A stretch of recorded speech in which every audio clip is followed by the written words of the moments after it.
Start. अध्यक्ष महोदय, मानव संसाधन विकास मंत्रालय की मांगों के संबंध में बोलने के लिए मैं खड़ा हुआ हूँ। शिक्षा की पद्धति के बारे में, उसमें परिवर्तन लाने के बारे में, इस क्षेत्र में हमें जो असफलता हाथ लगी है उसके बारे में अभी मेरे मित्र ने बहुत कुछ कहा है। दुर्भाग्य की बात यह है कि देश में सभी लोग यह मानते हैं कि शिक्षा में प्रगति नहीं हुई है। शिक्षा पद्धति में आमूलचूल परिवर्तन नहीं हुए हैं, लेकिन फिर भी इस दिशा में कुछ नहीं किया जाता है। ऐसा प्रतीत होता है कि इस विषय में कुछ भी करने की स्थिति में हम नहीं रहे हैं। स्थिति जो कि त्यों चली आ रही है। इतना होने पर भी शिक्षा की मद पर होने वाला जो खर्च है और जो उसके लिए धनराशि आवंटित की गई है वह भी बहुत थोड़ी है। लेकिन उस पर ना जाकर मैं आपका ध्यान इस ओर दिलाना चाहता हूँ कि मर्द बढ़ता ही गया जो जो दवा की वाली कहावत ही आज चरितार्थ हो रही है।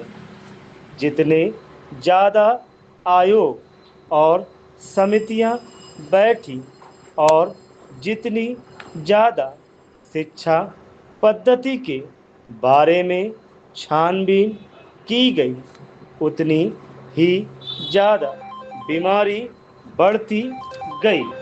बीमारी का इलाज न होकर और भी खराबियां पैदा होती गई।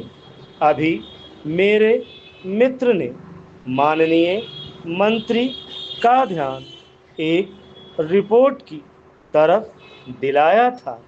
इस तरह की बहुत सी रिपोर्टें हैं। अभी सदस्य महोदय भी एक रिपोर्ट का जिक्र कर रहे थे। रिपोर्ट तो बहुत सी प्रस्तुत हुई हैं, लेकिन मंत्रालय ने उस पर कभी कार्यान्वयन करने की दिशा में कोई कदम नहीं उठाया। अपनी इस हालत को उन्होंने इसी सदन में स्वयं स्वीकार किया है।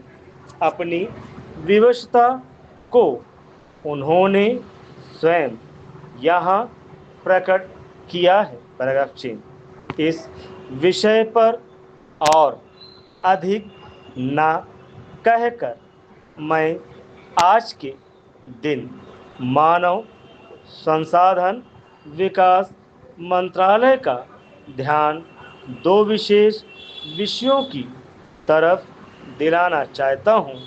पहली बात तो मैं हिंदी के बारे में कहना चाहता हूँ। मंत्रालय का काम हिंदी का प्रसार और प्रचार करना है। हिंदी हमारे देश की राष्ट्रभाषा है। संविधान ने उसको राष्ट्रभाषा का स्थान दिया है, लेकिन हिंदी को वह स्थान अभी तक भी ठीक से प्राप्त नहीं हुआ है। इसके कई कारण हो सकते हैं। एक कारण हिंदी प्रेमियों का अधिक उत्साह हो सकता है। दूसरा, दलगत राजनीति से प्रभावित होकर राजनेताओं का भाषा के बारे में अपनाया गया दृष्टिकोण हो सकता है।